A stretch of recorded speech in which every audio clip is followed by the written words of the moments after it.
다들 상상하잖아.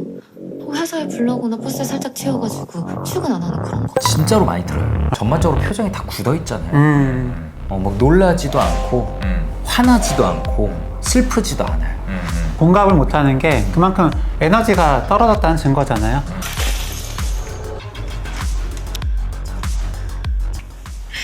좋겠다. 퇴근하네. 좋겠다, 퇴근하네. 이게, 네. 그게 좀 위험 사인일 수 있겠다. 번아웃은 넘어섰다. 오늘은 미지의 서울, 네, 두 주인공이죠. 네. 미래와 미지. 이 두 인물이 각자 어떤 상처받은 삶, 상처받은 과거, 그리고 되게 정신과적으로 힘들어하는 어떤 증상들이 보이거든요. 네, 누가 더 시급한지, 네, 그리고 어떤 치료를 하면 좋을지에 대해서 이야기를 드려보려고 합니다.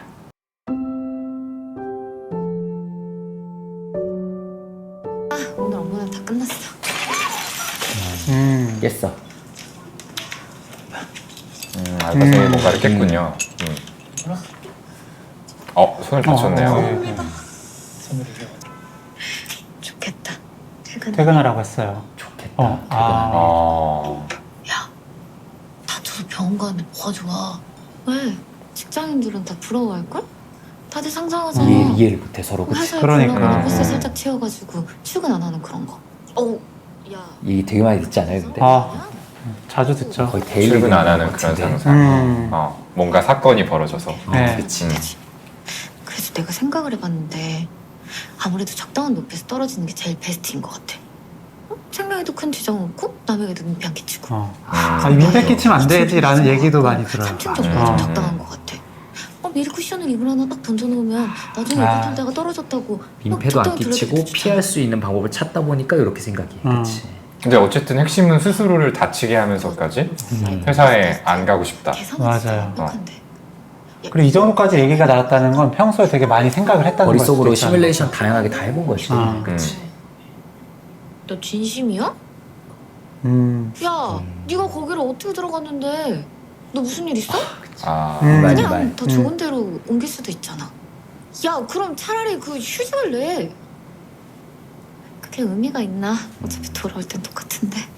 그래도 잠깐 쉬면 휴직을 얘기할 수 해봐야 있는지. 돌아올 땐 요즘에 똑같다. 그 직장인들 그래, 잠깐 쉬면 그냥 마음 달라지잖아요. 맞아. 번아웃 그거 한 번씩 온대.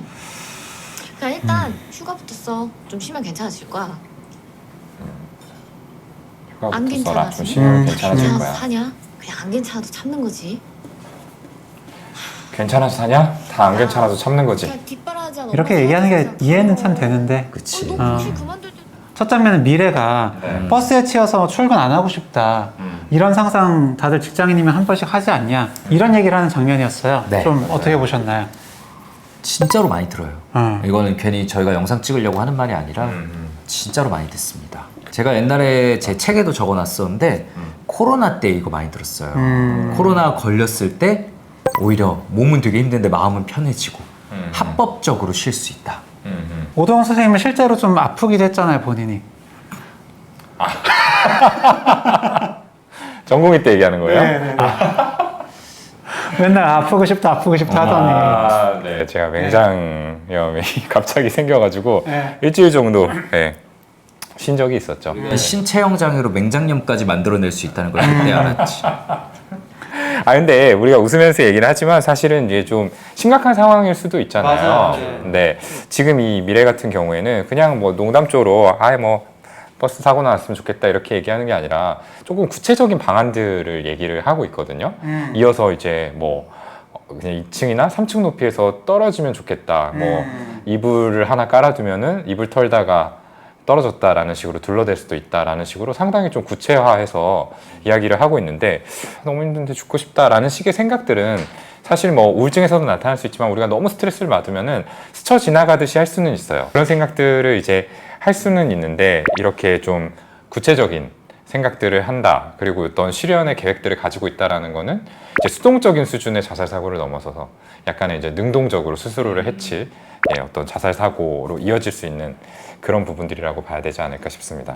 그러니까 사람이 너무 힘들면 다른 사람 아픔에 공감을 할 수가 없거든요. 내 마음의 여유가 제일 없지. 그러다 보니까 직원 아픈 것보다는 진짜 정말 무의식적으로 툭 튀어나오잖아요.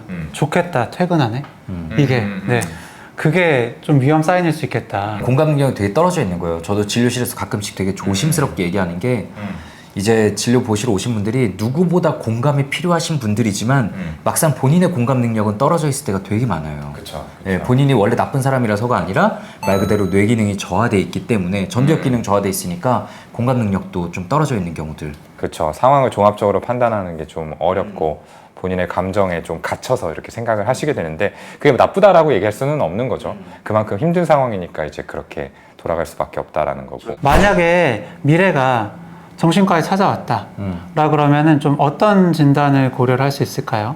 저는 뭐 우울증이 가장 1번으로 의심이 될 것 같아요. 일단은 스스로 해치고 싶은 생각도 있고 딱 이것뿐만 있는 게 아니라 전반적으로 사고의 방향이 부정적이에요. 그러니까 이 동생이 얘기하는 것처럼 좀 휴직하면서 회복을 꾀해볼 수도 있고 다양한 가능성들이 분명히 있긴 있을 텐데 그 말하는 거 다 되게 냉소적으로 바로 아니야 뭐 의미가 있겠냐? 어차피 다 똑같을 텐데 라고 하면서 미래에 대해서 굉장히 부정적으로 바라본다는 거. 그렇죠. 우울증의 핵심 증상이거든요. 맞아요. 이제 앞으로 나아질 게 없다라는 어떤 무만감인 거죠. 저도 이 정도면은 단순 번아웃이 아니라 우울증에 해당이 된다라고 진단을 할 것 같아요. 맞아요. 그리고 방금 아까도 한번 언급을 드렸습니다만 공감을 못하는 게 그만큼 에너지가 떨어졌다는 증거잖아요. 또 우울증 증상 중에 또 중요한 부분이 기력, 활력 이런 게 떨어지는 거기 때문에 그런 것도 고려해서 우울증 진단을 내릴 것 같습니다. 연기를 굉장히 잘하신 게 그 대화를 할 때 전반적으로 표정이 다 굳어 있잖아요. 막 놀라지도 않고 화나지도 않고 슬프지도 않아요. 이런 모습들이 우리가 우울증 심한 분들에게서 꽤 자주 볼 수 있는 소견이죠. 네. 그렇죠. 번아웃은 넘어섰다. 네, 그렇게 다들 좀 보시는 거죠. 그런 거죠. 네. 그렇다면은 이런 상황에서 이 미지식의 반응이 아니라 어떤 식으로 좀 접근을 하면 더 좋았을까요? 미래가 이런 얘기들을 했을 때. 일단은 마음에 공감을 하는 게 가장 첫 번째겠죠. 그리고 사실은 바로 공감하기보다는 저희는 이제 또 정신과 의사다 보니까 사실 자세히 물어보는 거를 항상 그렇죠. 먼저 하잖아요. 지금 어떤 상황인지, 사실 어떤 마음인지, 어떤 마음에 이렇게까지 이야기를 하는지 들어본 다음에 아, 네 마음이 그랬구나. 그래서 아, 이렇게까지 생각을 하는구나. 일단은 네, 그걸 인정하고 소용해주는 단계가 첫 번째라 생각합니다. 맞습니다. 근데 저는 이제 저희가 진료 때 접근하는 그 방식이 일반적인 대화에서도 충분한 공감의 효과를 가질 수 있다라고 생각해요. 어쨌든 이 사람의 아픔에 관심을 가지고 물어봐 주는 거잖아요. 그러니까 이 사람의 입장에서는 한 번 더 이제 자기 얘기를 할 수 있는 기회가 생기면서 환기의 효과도 가질 수 있고, 아, 그래도 내 아픔에 좀 관심을 가져주는 사람이 있구나라는 부분에서 위안을 얻을 수도 있는 거거든요. 예, 일단은 이 얘기를 빨리 닫지 말고, 예, 그걸 조금 더 파고 들어가지고 불편한 얘기처럼 느껴지더라도 좀 더 들어보는 거, 이게 좀 중요한 부분이 아닐까 생각을 합니다. 맞아요. 그리고 주변에서 이렇게 저렇게 하고 싶은데 사실 누구보다 고민을 많이 한 건 당사자. 자기 자신이거든요. 맞아요. 예, 자기 당사자기 때문에 사실 이렇게 저렇게 하는 식의 어떤 조언은 별로 도움이 되지 않을 때가 많습니다. 그리고 주변에서 볼 때는 아, 저렇게 하면 되는데 왜 나는 저렇게 못하고 있지? 내가 정말 부족한 사람이구나 라는 생각이 한 번 더 자책을 할 수도 있거든요. 그렇죠. 네, 휴직 고민 뭐 미래가 제일 많이 해보지 않겠어요? 근데 미래가 안 된다고 느낄 때는 그만 이유가 있는 거죠. 네, 그래서 그렇게 생각하는 이유와 감정을 들어주면은 참 좋을 거고요.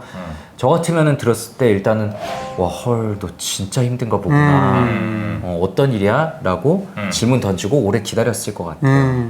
근데 물론 저도 정신과 의사가 되기 전에는 똑같이 얘기했겠죠. 그러니까 약간은 서투른 거지 틀린 거는 아니다. 이렇게 말씀을 드리고 싶어요.